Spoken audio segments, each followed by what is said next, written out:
Summit with North Korea will take place as planned next month, though he did lay the meeting's fate squarely on North Korean leader Kim Jong-un. Our Lee Myung-bak with a report. U.S. Secretary of State Mike Pompeo has met with North Korean leader Kim Jong-un twice, once in April as the CIA director and earlier this month as Secretary of State when he brought back 3 U.S. detainees held by the regime. But one thing's for sure for Pompeo, a bad deal is not an option. In his opening remarks at a House Foreign Affairs Committee hearing on Wednesday, Pompeo reaffirmed that the American people are counting on the Trump administration to get it right, and if the right deal is not on the table, they will walk away. With America's top diplomat saying the U.S. is still working toward holding the historic summit with Kim Jong-un on June 12th in Singapore, he called the denuclearization of North Korea the Trump administration's top national security priority, adding the maximum pressure campaign of diplomatic and economic sanctions is bearing fruit. So how did North Korean leader Kim Jong-un appear when he met with Pompeo in Pyongyang? According to Pompeo himself, Kim seemed genuine and engaged in real conversations, adding hopes are high that when he meets President Trump, he's willing to pursue a strategic shift. Pompeo also said the North Korean leader wanted security assurances from the world, the end of the status that sits between South and North Korea, with the eventual goal of a peace treaty. While a security assurance remains intact, the U.S. Secretary of State insisted that 0 concessions have been made to Kim to date, and the administration has no intention of providing any until a deal is sealed that are happy with. The big question remains, will there be a summit between the leaders of North Korea and the U.S.? The world hopes that in the end, the right deal is made to establish lasting peace on the Korean Peninsula. Lee Myung-bak, Arirang News. Casting an extra degree of doubt on plans for the historic summit between North Korea and the United States, President Trump says he will know next week whether the meeting is still on. Speaking on the condition of anonymity, U.S. government officials say some of Trump's inner circle will be flying to Singapore this weekend to meet with North Korean officials to prepare for the summit. Our Kim Hyo-sun with the report. U.S. President Donald Trump said Wednesday that he'll know next week whether the first ever North Korea-U.S. summit will be held as scheduled. This comes a day after Trump said the summit may not work out on the scheduled date if U.S. conditions are not met. Someday a date will happen. It could very well be June 12th. Someday a date will absolutely happen. It could very well be June 12th. We'll see. We'll know next week. He also stressed the meeting will be a great thing for Pyongyang. Well, we're going to see what happens. On Singapore, we're going to see. And it could happen, could very well happen. But whatever it is, we will know next week about Singapore. And if we go, I think it'll be a great thing for North Korea. According to unnamed U.S. government sources, White House aides are preparing to travel to Singapore this weekend for a working-level meeting with their North Korean counterparts. They are expected to discuss the details of the summit, such as the agenda and logistics. But as Pyongyang canceled working-level talks which were scheduled for last week, it remains to be seen whether the two sides will meet this time to prepare for what many are calling the summit of the century. Kim Hyo-sun, Arirang News. Keeping its old enemies close and its old friends even closer, North Korea is preparing for a visit by Moscow's top diplomat. Russia's Foreign Minister Sergei Lavrov is to travel to Pyongyang this month amid the flurry of diplomacy ahead of the planned North Korea-U.S. summit in mid-June.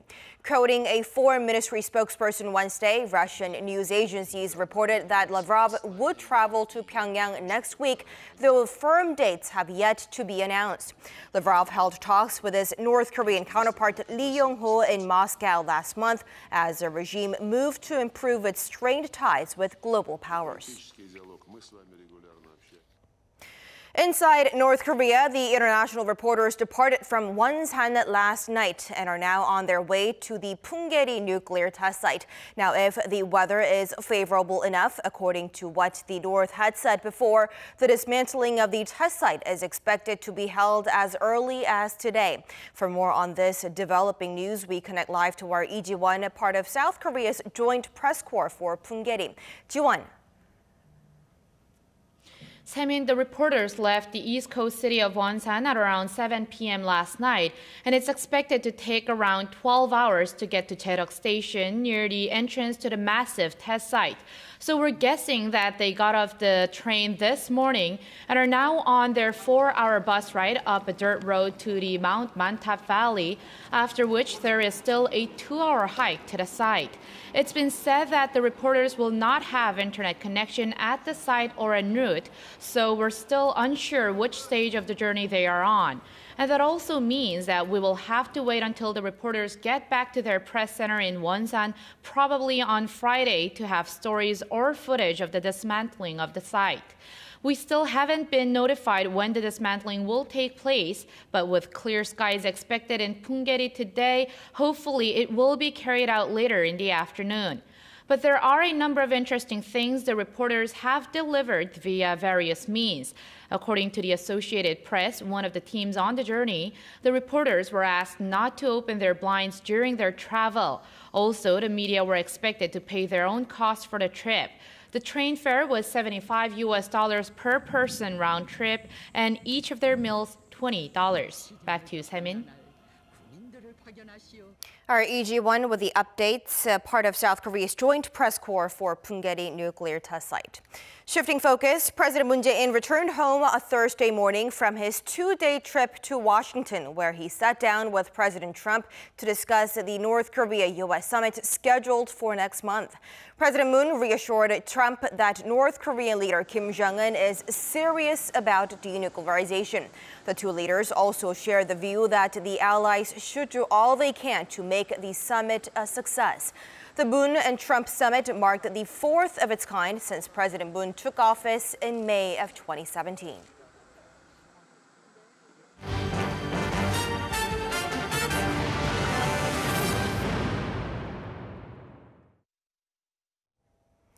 The National Assembly has until today to vote on the constitutional reform bill proposed by President Moon Jae-in in March, but the rival political parties are still having trouble finding common ground. The ruling Democratic Party is urging the opposition parties to attend Thursday's plenary session to review and vote on the motion. But the opposition parties called on President Moon to withdraw that bill, adding that they will boycott the session. The proposed constitutional reform entails changing the current 5-year presidency to 4 years and allowing the incumbent to seek re-election. If there is no vote today, the bill will become null and void. We are just learning this from Korea's central bank. In a widely expected move, the Bank of Korea has kept its benchmark interest rate unchanged at 1.5%, maintaining the rate at the level for a half a year now. In November last year, the central bank raised the rate by a 0.25 percentage point, marking the first rate adjustment in over a year. And we will have more details and what that freeze means for the economy during our next newscast at noon Korea time. To prepare for the 4th industrial revolution, Samsung Electronics is opening its artificial intelligence centers in various international locations. This shows the company's plan to focus on AI software and services down the road. Our Ko Ryun-hee with more. Samsung Electronics has revealed what it hopes will be a new growth engine to build on its core businesses like semiconductors, and that is artificial intelligence.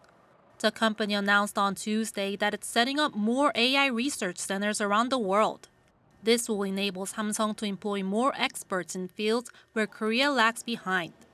Adding to existing ones in South Korea and the United States, Samsung opened a center in the United Kingdom in Cambridge on May 22nd. And 2 more in Toronto, Canada and Moscow, Russia are expected to launch by end of this month. Each center will have a specialty in the AI field. For instance, the UK center will work on human behavior, specifically exploring areas like the recognition of emotions.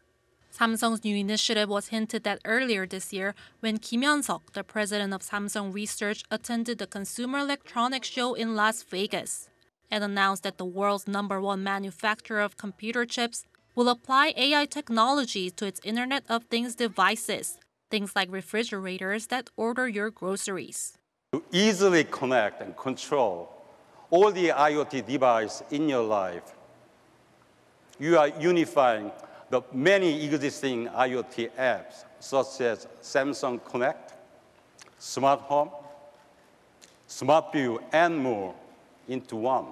But some experts, like this economist, say a project spanning the globe will require Samsung to work together with foreign researchers, something past efforts like this have not excelled at. South Korean companies have struggled to develop research capacities in foreign countries. Therefore, management is key to successfully running an AI center with international workers. By 2020, Samsung Electronics says it aims to have around 600 AI experts in South Korea and more than 400 overseas. 고르니, Arirang News. South Korea's global competitiveness ranking climbed 2 spots this year thanks to stable economic growth and expanded infrastructure. According to a report by the International Institute for Management Development, the nation was ranked 27th in terms of global competitiveness among 63 countries surveyed, up from 29th the year before. While South Korea saw an improvement in the economic sector, the country's standing in global efficiency dropped 1 notch to 29th due to worsening public finance and fiscal strategy. It's been 2 weeks since the ill-fated Sewol-ho ferry was lifted to an upright position in Korea's southwestern port city of Mokpo. And this morning, the inside of the ferry is being revealed to the press for the first time. While photographs have been revealed before by the April 16 Family Association, it'll be the first time that they are being released to the media. In addition, information on the search for the 5 people still missing since the disaster will be released. 304 people died when the ferry capsized in waters off of Jindo Island on April 16, 2014. Another former South Korean leader was in the dock on criminal charges on Wednesday. It was ex-President Lee Myung-bak who faces over a dozen charges, including embezzlement, bribery, and abuse of power. Our Oh Soo-young with more. Former President Lee Myung-bak rejected the corruption charges against him at his trial's first hearing on Wednesday. He testified for 12 minutes at the Seoul Central District Court, where the hearing began at 2 p.m. 4 of his attorneys and 8 members of the prosecution were there to explain to the court how they will make their cases. The former leader has been indicted on a total of 16 charges. These include taking almost $11 million in bribes, $650,000 from the country's intelligence agency, and $6.3 million from Samsung Electronics through auto parts company DAS, which he is widely suspected of secretly owning. Prosecutors also say the former leader embezzled some $32 million, mostly through DAS, to fund political campaigns and his household expenses. The 76-year-old on Wednesday denied having or receiving illicit funds, as well as his alleged links to DAS. The former Conservative leader also dismissed allegations that he granted Samsung chairman Lee Gon-hee a special pardon from prison in return for the millions in kickbacks. The ex-leader has insisted that the ongoing probe targeting him and his associates is an act of political retaliation by the current Liberal government. However, experts say his all-out denial is unlikely to affect the course of the trial, especially as prosecutors have said they secured incriminating evidence. One of the most important points will be revealing the ownership of DAS. Regardless of his denial, prosecutors would present comprehensive evidence regarding the flow of money and employees at the firm. Other charges against former President Lee include abuse of power, tax evasion, and violating laws on presidential records. His attendance in court marked his first public appearance in 62 days, after he was arrested due to the risk that he might destroy evidence. Oh Soo-young, Arirang News. The 53rd annual meeting of the African Development Bank took place on Wednesday in Korea's southeastern port city of Busan. Welcoming the delegates from around the world, the attendees discussed ways to help Africa's industrialization. Our Kim Hae-sung files this report. On behalf of the Korean government and the Korean people, I would like to welcome all of you to the 2018 annual meetings of the African Development Bank. Over 4,000 delegates from 80 countries, including government officials, business leaders, and officials from the African Development Bank and the World Bank, gathered in Korea's southern port city of Busan to discuss the theme of accelerating Africa's industrialization. And right here in Korea, a country that has achieved remarkable economic development and that stands as an example to the rest of the world. The miracle of the Han River did not happen by chance. It happened through industrialization, pure and simple. Africa needs to industrialize and add value to everything that it produces, from agriculture to minerals to oil to metals, everything. Rich in natural resources and with a young population, Africa is one of the fastest growing regions in the world, with the World Bank forecasting Africa to post solid growth of over 3% over the next couple of years. But around 70% of Africa's total exports are raw materials, which are vulnerable to changes in global commodity prices. To make a transition from simple goods to value-added goods along the global supply chain and lift Africa's GDP per capita, the African Development Bank plans to invest $35 billion over the next 10 years on industrialization. The bank says South Korea's experience in industrialization in infrastructure and manufacturing is a good model of development, and that the two are set to cooperate further in technology and knowledge-sharing programs. South Korea has also pledged to invest $5 billion in Africa by 2020. On the sidelines of the panel session, South Korean and African companies are holding one-on-one business meetings to find country-specific solutions in areas like road construction and efficient farming. The 53rd annual meetings of the African Development Bank will run through Friday, where participants will try to find ways to achieve Africa's own version of the miracle on the Han River. Kim Hae-sung, Arirang News, Busan.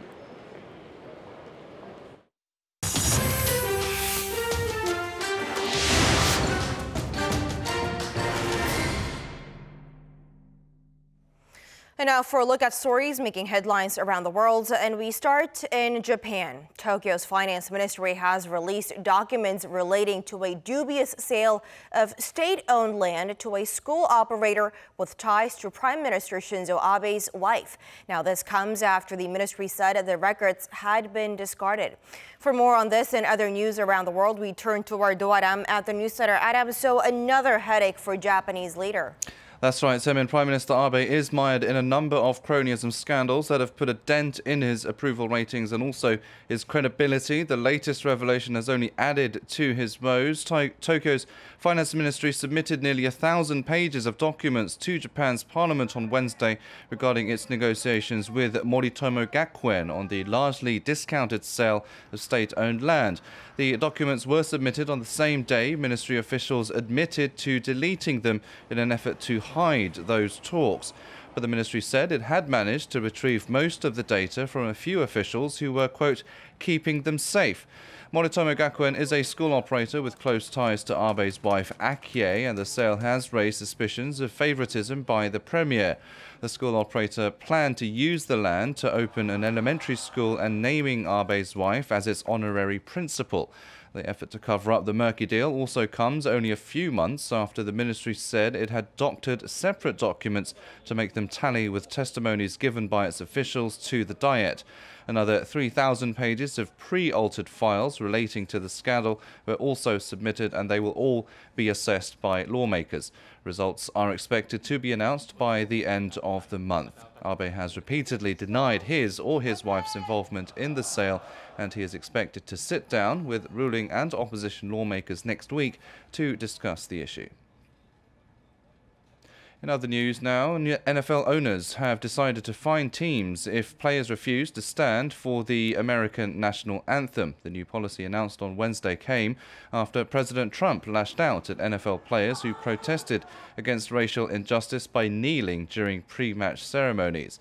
The movement began 2 years ago when San Francisco 49ers quarterback Colin Kaepernick kneeled in protest against police shootings of unarmed black men.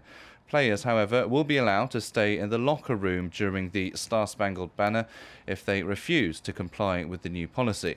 The NFL Players Association criticized the move, saying it wasn't consulted and would challenge any changes that violate the collective bargaining agreement.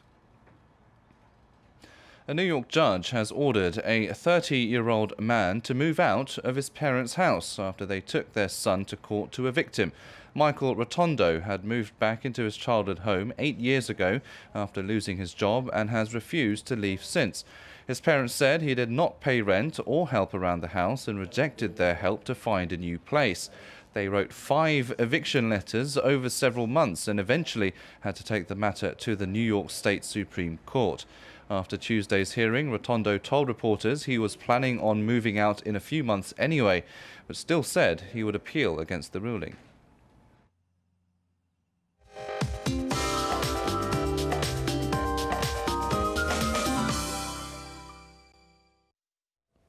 Good morning.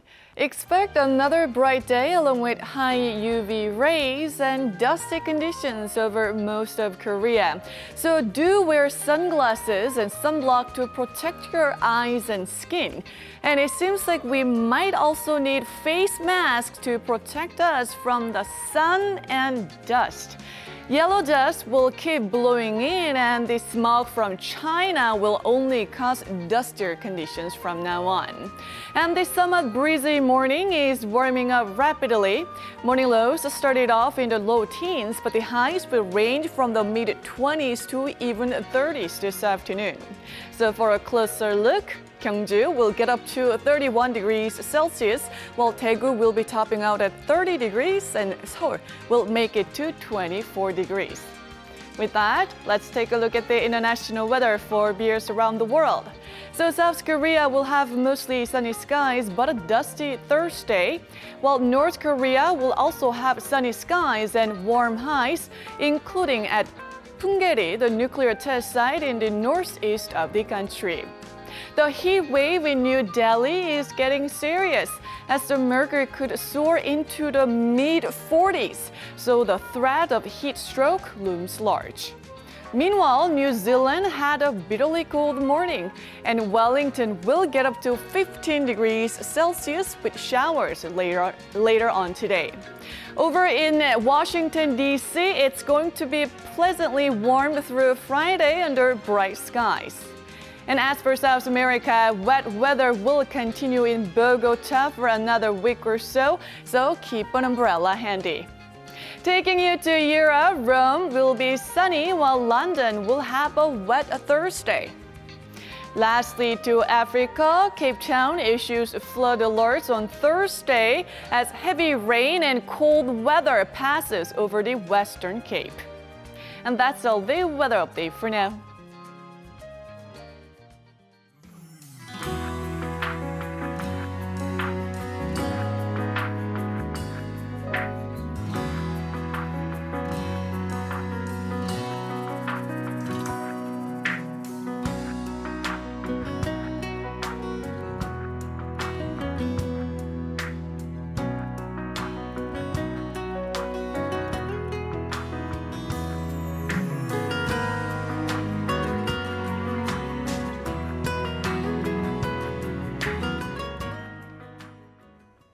And that is our time at the hour on Arirang News. As always, thank you for watching and goodbye for now.